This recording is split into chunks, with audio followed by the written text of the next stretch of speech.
Hey guys, what's up? In this tutorial we're going to reveal to you how you can show the edit and changes history in your spreadsheets and tables on Google Sheets in 2026. So let us get started.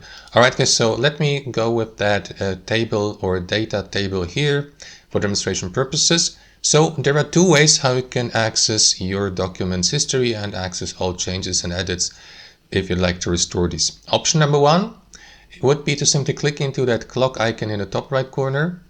And that is going to open up that list of versions here to the right, listed in dates, and you may simply navigate to the version you would like to restore, for example, or check the edit that have been made on the specific date. So that's one option. Let me return to the table. So option number two, guys, would be to check the changes for specific cell.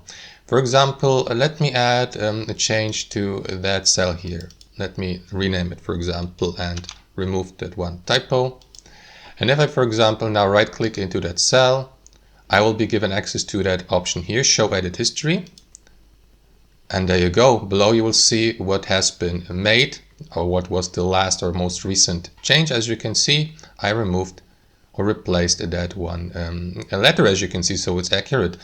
And that's it, guys. That's how you do it. Thanks for watching and have a fantastic day.